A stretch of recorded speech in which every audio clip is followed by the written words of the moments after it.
Kita langsung aja mulai melanjutkan materi malam ini.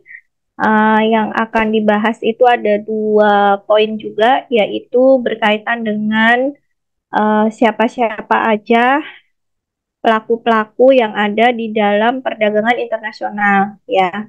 Lalu kita juga akan mengenali bagaimana organisasi internasional. Ini nanti berkaitan dengan tugas yang sudah saya share itu terkait dengan organisasi internasional, ya. Pertama yang perlu kita ketahui terkait dengan perdagangan internasional ini kita udah banyak membahas gitu ya. Nah, ini akan lebih spesifik lagi terutama kepada para siapa aja gitu yang terlibat gitu ya di dalam perdagangan internasional ini atau para pelaku-pelakunya gitu. Yang mungkin yang udah kita sering bahas itu adalah eksportir dan importirnya gitu ya.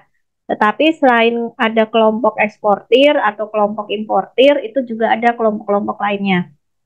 Nah, di sini kita lihat lagi yang kelompok eksportir itu di situ ada yang namanya produsen, ya.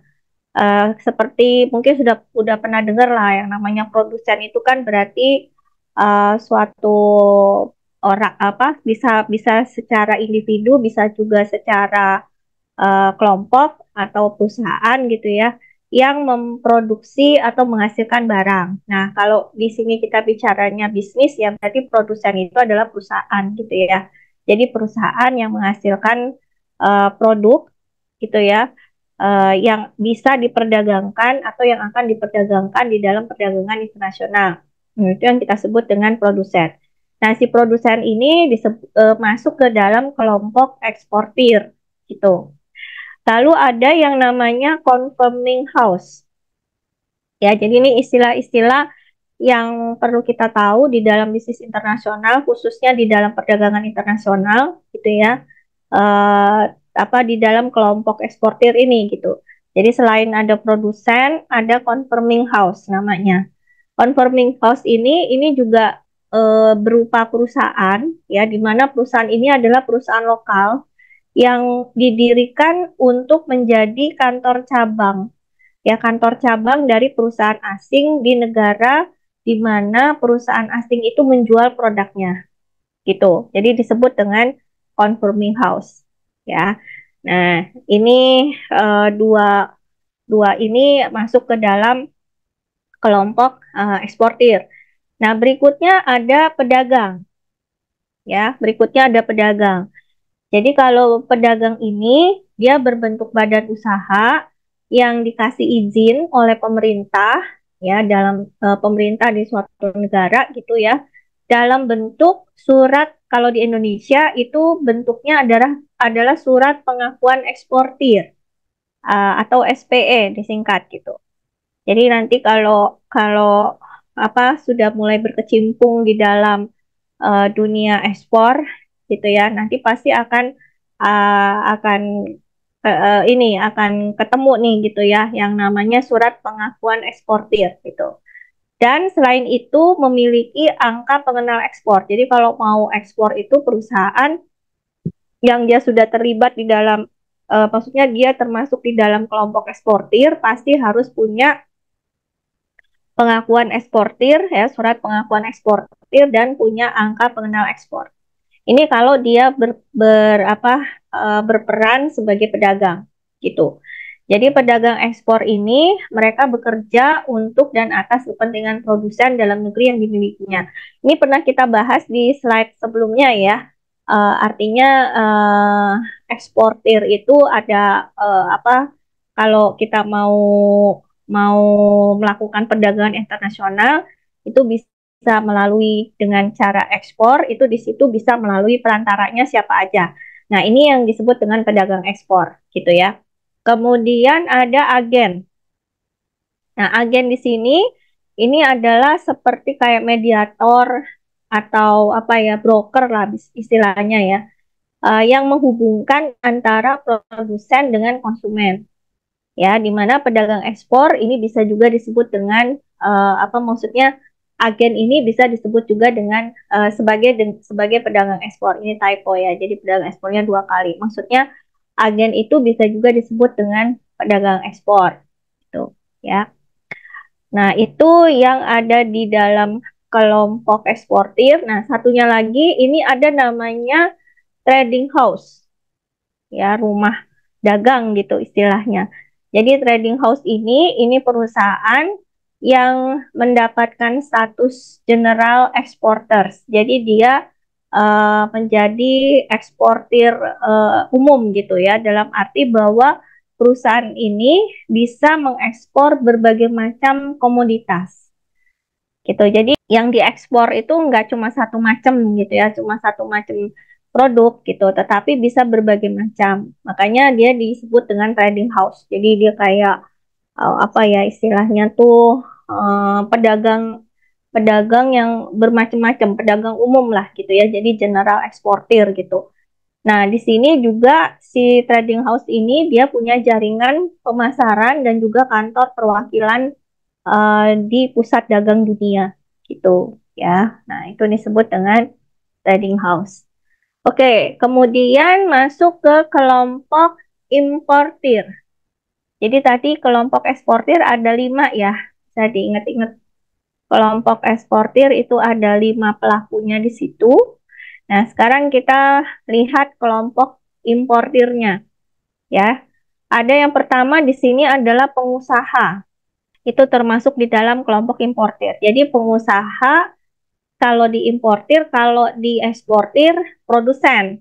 Jadi kalau produsen dia yang menghasilkan, kalau pengusaha dia yang membeli gitu istilahnya gitu ya. Jadi dia yang mengimpor. Ya, yang satunya ekspor, yang satunya impor.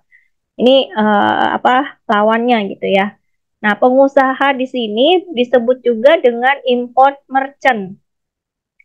Jadi kalau ada istilahnya import merchant itu sama dengan pengusaha gitu ya, karena dia berupa badan usaha yang diberi izin oleh pemerintah dan memiliki tanda pengenal pengakuan impor. Jadi si pengusaha ini pun karena dia sering mengimpor gitu ya, sering membeli barang dari luar negeri misalkan. Nah, itu dia harus ada tanda pengenal pengakuan impor untuk bisa mengimpor barang-barang, terutama yang barang-barang yang bersifat khusus gitu. Jadi barang-barang yang bukan barang bukan komoditas yang umum gitu ya, tetapi yang sifatnya khusus. Jadi kayak misalkan spare part gitu ya. Kemudian misalkan bahan baku tapi yang memang itu khusus gitu loh sifatnya yang harus disebutkan di dalam izinnya. Jadi ketika dia meminta izin untuk mengimpor itu harus di-mention yang diimpor itu barang apa gitu. Jadi nggak semua sembarang barang istilahnya gitu ya. Jadi harus tertera izin impornya. Dan itu tidak berlaku untuk barang lain selain yang sudah diizinkan. Jadi kalau dia punya tanda pengenal pengakuan impor itu hanya untuk khusus barang yang udah disebutkan di situ gitu di dalam perizinannya ya. Tapi kalau kalau tidak disebutkan dia nggak bisa mengimpor gitu ya. Itu yang pertama. Yang kedua, approved importer namanya. Nah, approved importer ini adalah pengusaha juga gitu ya, tetap pengusaha impor yang mendapatkan perlakuan istimewa dari pemerintah. Nah, istimewanya ini karena si approved importer ini atau si perusahaan ini, pengusaha ini gitu ya, itu bisa mengimpor komoditi yang memang penting. Jadi memang komoditi-komoditi yang sifatnya itu penting gitu ya, vital gitu buat satu negara di suatu negara gitu. Jadi dipandang penting oleh pemerintah. Misalkan apa bahan pokok, misalkan gitu ya, impor beras gitu. Nah, ini dia mendapatkan perlakuan istimewa gitu ya sebagai approved importer gitu ya. Nah, lalu masih di kelompok importir ada importir terbatas. Nah, importir terbatas Ini juga berupa badan usaha yang dikasih izin khusus juga oleh pemerintah gitu ya. Baik itu perusahaan penanaman modal asing, nah ini dalam bentuk penanaman modal asing atau penanaman modal dalam negeri ya. Nah, yang diimpor apa? Yang diimpor itu adalah mesin-mesin, jadi alat-alat berat gitu ya, alat-alat untuk pabrik dan juga bahan bakunya yang diperlukan untuk memproduksi di dalam negeri, ya, memproduksi suatu barang di dalam negeri. Nah, ini disebut dengan importir terbatas, gitu. Ada lagi importir umum. Nah, ya namanya umum ya berarti importir ini dia bisa mengimpor barang berbagai macam, beraneka macam barang ya, barang yang bisa diperdagangkan gitu. Nah, importir ini juga biasanya dalam bentuk perseroan niaga atau yang disebut dengan trading house tadi. Gitu ya. Jadi kalau di eksportir ada trading house. Nah, kalau di kelompok importir itu namanya importir umum. Ya, hampir mirip ya, sama gitu. Perannya sama, cuma yang satu dia mengekspor, penjual, yang satunya dia mengimpor gitu ya. Nah, terakhir di sini adalah sole agent importer. Sole agent importer ini jadi dia berupa agen ya atau menjadi agen tunggal yang ditunjuk oleh perusahaan asing yang memasarkan produknya di negara tujuan. Jadi dia seperti kayak distributor utama lah gitu ya, disebutnya dengan agen tunggal gitu. Jadi kayak misalnya contoh apa ya, biasanya barang-barang elektronik gitu, misalkan Samsung gitu ya, atau Nokia lah misalkan gitu ya.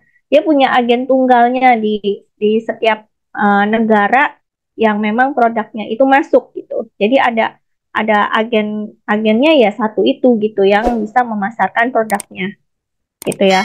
Terus itu kelompok importir. Nah, sekarang kelompok promosi.